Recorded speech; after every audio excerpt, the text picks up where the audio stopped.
Alright guys, BLM here, back with a new video. In this video, I'll be ranking every single North American season of Big Brother, which includes 20 seasons of Big Brother US, 2 seasons of Celebrity Big Brother US, 1 season of BBUS, and 7 seasons of Big Brother Canada, which comes out to a nice round number of 30 seasons. Now, I've already made videos ranking the US seasons and the Canadian seasons separately. And if you want more detailed thoughts on those seasons, go watch those videos. I will leave a link in the description, as this video will be kind of more focused on bringing those lists together and also adding in the spin-offs to create a full North American season ranking.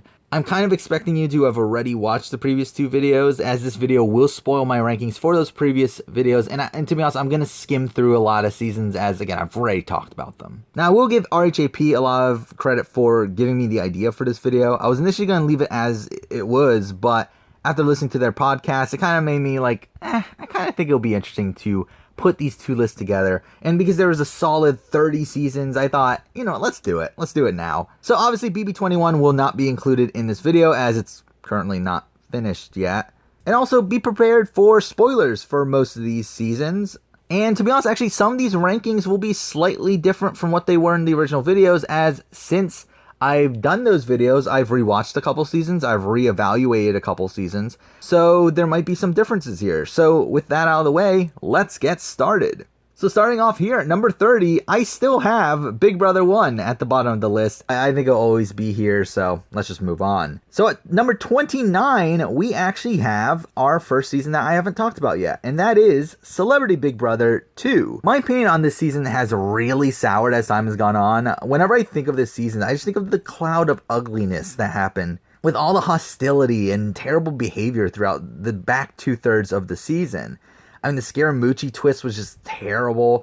The gameplay of the season was particularly bad, with almost everyone in the game playing pretty poorly. We did get some great characters like Tom Green and Tamar Braxton, and Tamar's win was a really satisfying win. But if it wasn't for that, this season would have been such a pain to watch. So for me, it's one of the worst seasons of Big Brother I've ever seen, so it's here at number 29. Now at number 28, we do have a recent change due to a rewatch. I did rewatch this season, which made me move it down 2 spots actually, and that is Big Brother 2. I rewatched this season. I know a lot of people love Big Brother 2, but for me, this was such a drag to watch. The first 3 weeks are fine. There's some fun moments during the first 3 weeks, but once Shannon leaves, the entire season is such a drag to watch. And if it wasn't for Will, I don't know how I would have gotten through it. I mean, I am considering doing a more detailed video talking about my experience rewatching this season, and I probably will do it, but it'll probably be for later. But for now, again, I just had such a bad experience rewatching this, so it's here at number 28. Now at number 29, we have a season that's actually staying exactly where it was despite the 2 seasons around it flipping, and that is BB19, which still sucks. But at least the episodes were watchable, which I can't really say for BB2 for me, so that's kind of why it's here. Now for number 26, we have a season that was at the bottom of my US rankings until my recent rewatch, which did move it up a little bit, and that is BB4, which I do still think overall is a pretty weak season. The endgame really drags. I mean, oh my god, they leave 3 episodes just for the final 4 rounds, and a lot of this is because the Scott quit, which kind of ruins the pacing of the entire season. But I do think the season up until the Dana boot was actually really fun. And it kind of, this rewatch kind of reminded me just how great characters like Dana and even G were for the show. And I liked Jack a lot on the rewatch. I thought Allison was a much better player than I remembered. And to be honest, my opinion of June's game actually did go down a bit, but we'll talk about that on the winner ranking that I will be doing at some point. But I did enjoy this season more on the rewatch, though it still has a pretty mixed cast and has some slower weeks, so I don't feel like it can go any higher than 26 here. Now for number 25, we have our second Big Brother spinoff, and this season was ranked much higher just a little while ago, actually. But I feel like every single time I reevaluate my opinion of the season, it drops every single time. That is Celebrity Big Brother 1, which I do think some of this probably has to do with Celebrity Big Brother 2 being so bad, in my opinion. That kind of ruined my opinion of Celebrity Big Brother 1. But at the same time, this isn't a great season. I mean, it is a shorter season, which is good for a rewatch. But at the same time, it also means it's less eventful, while the first round of the game was really good, I do feel like the rest of the game just isn't as much fun. I mean, we waste 2 rounds in this short game with people just quitting the game. And we do have the Shannon boot, which is really predictable. And after those rounds, I mean, we only have a week left of the game. So I do feel like the show itself, it was fun. And the cast is pretty strong outside of someone like Keisha. But in the grand scheme of things, there's much better seasons than this. And with this season being on such a small scale and having as many missteps as it has, I feel like 25 is a good spot for it. Now for number 24, we have our final spin-off season already, and that is Big Brother Over the Top. Now let's just get this out of the way. The main reason this season is lower on the list is because this wasn't a real game of Big Brother. I mean, there's a ridiculous amount of twists in this season, and America got to pick the winner, which does sour my opinion on the show overall. And the fact that this season isn't that great on the rewatch due to most of the enjoyment from this season coming from the feeds just isn't great either. But with that being said, I love this season as it was originally airing. I was really happy that Jason lost to Morgan at the end. I thought the first 4 weeks of the game were fantastic, with the Neely blindside being one of my all-time favorite Big Brother moments, probably. But after that, we do lose some steam, with the double eviction being really the only high point until the finale at that point. The cast, though, is fantastic. I mean, outside of Shane and possibly Whitney, I do feel like everyone brought something to the table. And I just wish that these people were on the main series of Big Brother. I think they kind of wasted these people. These people like Justin, Shelby, Danielle, Alex, and Scott. I thought they were all fantastic characters I would have loved to see on the main series. But they kind of wasted them here on BBOTT. So while the season does have some positives, it also has some pretty big negatives. So I think 24 is a good ranking for it. Now at number 23, we actually have the first Big Brother Canada season, and it is the most recent season, it is Big Brother Canada 7, which I did do a full-blown review of it on this channel. I'll probably leave that in the description as well. And my opinions of it have stayed about the same. I think it is interesting to watch the Pretty Boys completely dominate the season. I think watching Anthony through the season was really fun.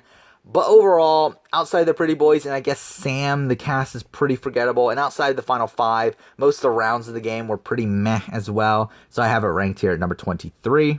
So now at number 22, we're back to BBUS for a little while here. So we'll kind of skim through things since I already talked about these seasons. We have BB16, which is in the same spot as it was on the previous list. At number 21, we have BB9, which I was hoping to do a rewatch of before making this video, but I didn't have the time, so whatever. But I feel like 21 is still pretty solid ranking for this season. Number 20, we have BB12, which again is where I left it last time. And at 19, we have BB3, which again is where it was. But now we're moving on to number 18, where we do have a minor change here, actually. So I switched these next 2 spots from the Big Brother Canada list here. And here we have, at number 18, BBCAN 6, which is a very strong season if you were watching the feeds. And the thing is, I did watch the feeds, but the thing is that the show itself sucks. The show was edited so poorly, where most of the storyline on the show was just poorly representative of the feeds, and also sometimes didn't even make sense. Instead, they focused so much on ads that really just ruined the season for me. And the fact that I'm basing all these other seasons based on how I felt about them on rewatches, I feel like it's ingenuine to put this season any higher than where it is. Even though the feeds were fantastic. And the week where Johnny saves himself is so good, even though none of that was shown on the show. So if this was based solely on the feeds, this would be a top 10 season. But because I'm ranking it on the episodes, I feel like I gotta rank it lower here. So that's why it's here at number 18. Now, at number 17, we have the other BBCAN season that I have ranked pretty low, and that is BBCAN 1, which I still stand by my opinion of it. I think it's a good season overall. It has some iconic moments, iconic characters, but it really drags pretty much from the final 10 on, and I do think 17 is a good spot for it for me. Now at number 16, we're back to BBUS. We have BB11, which is in the same spot as last time. This one I did actually rewatch. Well, I watched one of those YouTube videos online that condensed the season down to a few hours. And yeah, my opinion on the season pretty much stays pretty much the same. Now at number 15, we're halfway through the list, and I still have BB13. There's not much to say. And then at 14, I still have BB18. So these seasons have stayed exactly where they were. But now at number 13, we do have a Canadian season once again. And this again follows my BBCAN list, and we have BBCAN 3, which to me is really harmed by the excessive use of twists and a couple dull rounds, but the cast here is one of the best of all time in my opinion. It's one of the most knowledgeable casts in the history of Big Brother and has some of the all-time greatest moments for me. I mean, the Jordan blindside and the triple eviction are two of my favorite moments in the history of Big Brother, but it also has some of the lowest lows for BBCAN with some pretty low weeks. So I still have it here ranked at number 13. Then at number 12, we have another Canadian season, and it's one that I feel like most people look at as a pretty bad season of the show. I am a supporter of it, and that is BBCAN 4.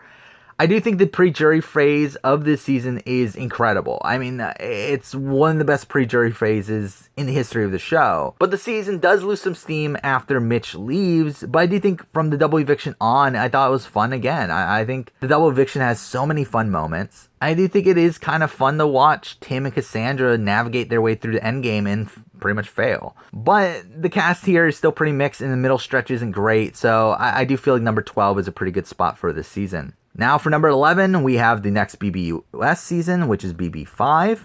But then at number 10, we reach the next BBCAN season, which for me is BBCAN 2, which is a fantastic season of the show. It really is. It has a fantastic cast. It has some great moments throughout. It's the perfect mix of character moments and fun gameplay. But there are a couple slower weeks that caused me to put it here at number 10. And now there's only one more Canadian season left on the board, and we're actually not going to be seeing it for a while, so let's just skim through these next seasons, as they'll pretty much just follow my US season ranking anyway. So at number 9, we have BB17. At number 8, we have BB15. At number 7, we have BB8. At number 6, we have BB6. At number 5, we have BB20. At number 4, we have BB7. And now at number 3, we have BBCAN 5, which, as I said, is the final Big Brother Canada season on the list. And I love this season. I loved watching it live. I loved it on the rewatch. Though the actual episodes aren't 100% accurate, I do think it at least tells a coherent story, unlike BBCAN 6. But I feel like the season itself is also just great week to week. There are no dud weeks on this season. Every week has something fun happening. We have the double eviction, which is one of the best ever. We have Ika being one of the best characters in the history of the show. We have this amazing underdog story with Kevin winning out until the end of the game from the final 8 on. So I do feel like this fits into the top tier. But for me, there's just something, I don't know, there's something kind of missing from it that leaves it out of my top 2. But I do still think this is a great season overall. And yeah, now we're to the number 2, which I still have BB14 as my number 2 season of the show, which is a very similar season to BBCAN 5. I mean, it's a season with some returnees and a lot of the newbies on the cast being kind of But I actually do enjoy BB14 a bit more than BBCAN, obviously, and most of that comes from Frank and Dan. I mean, I was an enormous Frank fan coming into the season, and I really enjoyed watching his underdog run throughout the season. And when he does eventually get taken out, I think Dan played pretty masterfully during the end game. And I do have a lot of nostalgia for the season, as well as it was the first full season that I did watch feeds for. So for me, everything just comes together to have me rank this higher than BBCAN 5, having it ranked here at number 2. And now at number 1, I do still have BB10. And like BB11, I actually did watch one of those condensed YouTube videos. I think it was, BB10 in 2.5 hours online on YouTube. And it really reminded me how great this season was, both from a gameplay perspective and a drama standpoint. Some of the most confrontational people in the history of the show are on this season. Again, watching Dan play this season is fantastic to watch. He's just such a master at manufacturing fantastic TV while also playing really well at the same time. I mean, BB10 is such a near perfect season for me that I don't see any season beating it anytime soon. And I feel like if it were to happen, it would probably be a Canadian season, as I feel like Big Brother US's current format isn't really something that I think can lead to a top tier season without something really special happening. And to be honest, BB20 was on pace for it after those first 5 weeks, but the end game really slows down. So again, I don't think it'll ever happen from BBUS. So there you go. That's the ranking. That's every North American season of Big Brother. Yeah, I thought this was a fun video. Again, I kind of just wanted to mix the two lists together, have a full North American ranking. And there we go, 30 seasons. And also allowed me to talk about the spin-offs, which I haven't really talked about on the channel yet, and also talked a little bit more about BBCAN. I will be doing a Big Brother winner ranking video relatively soon, so look out for that. Can't wait to see people completely disagree with my rankings, because I know for sure it will happen. Because I feel like my Big Brother winner rankings are far more controversial than my Survivor winner rankings, yet My Survivor winner rankings were very controversial too. So we'll see how that goes. But that's it for the video. Thank you for watching.